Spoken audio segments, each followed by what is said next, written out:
มื่อน้องพบทางเลือกใหม่อายบอกขัดใจดอกนาพบทางเลือกที่ดีกว่าแก้วตาอย่าห่วงอายเลยก่อนอายจะหักสามไว้อายเฮ็ดใจไว้แล้วน้องเอ๋ยว่าหักเฮาต้องลงเอ่ยก่อนที่น้องเอ่ยคำลาอายบ่อยากขออ้อนวอนงำงอนให้ลังเลใจถึงอายหักน้องเท่าใดขอหลีกทางให้การด่าอยากให้เจ้าไปถึงฝันส่วนอายนั้นบ่มีปัญญาขอเป็นไฟยอมดีกว่าให้แก้วตาสบายใจลงมาเกือบตายสุดท้ายไอ้ก็ผิดหวังหัวใจทั้งแพ้ทั้งพังน้ำตาทั้งหลังทั้งไหลลงมาเกือบตายสุดท้ายไอ้ก็เจ็บซ้ำบ่ได้ว่าน้องเลยจักคำเจ็บซ้ำเพราะไอ้ผิดเองสิปล่อยชีวิตห่างๆไปตามหนทางวังเวงยอมรับสภาพตัวเองคนจนต้องทนลาไกลบอกใจตัวเองดีกว่าอย่าไปคัวสิ่งไกลเกินฝันแย่งแมนเบิ่งเงาทุกวันคิดให้มันคักแน่เด้อใจ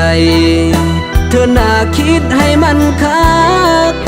สิฮักสิมักผู้ใดจือจำไว้เด้อหัวใจสิมักไผกะเบิ่งตัวเองแด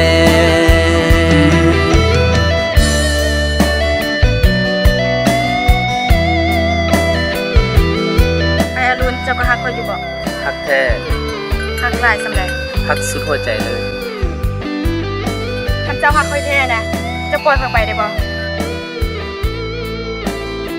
จะจากให้ไปได้บ่ค่อยอยู่กับเจ้านะตั้งโดนตั้งนานรถกับรถเก่าๆรถที่ห้าคันเก่าค่อยเบื่อนะลงมาเกือบตาย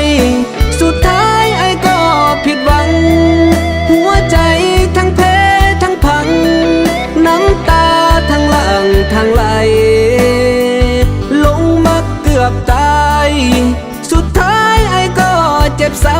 ำบ่ได้ว่าน้องเลยจักคำเจ็บซ้ำเพราะไอ้ผิดเอ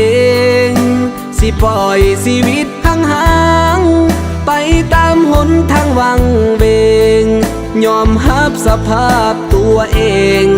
คนจนต้องทนลาไกลบอกใจตัวเองดีกว่าอย่าไปคัวสิ่งไกลเกินฝันแย่งแบนเบิ่งเงาทุกวันคิดให้มันคักแน่เด้อใจเธอน่าคิดให้มันคักสิฮักสิมักผู้ใดจือจำไว้เด้อหัวใจสิมักไผกะเบิ่งตัวเองแดจือจำไว้เด้อหัวใจสิมักไผกะเบิ่งตัวเอ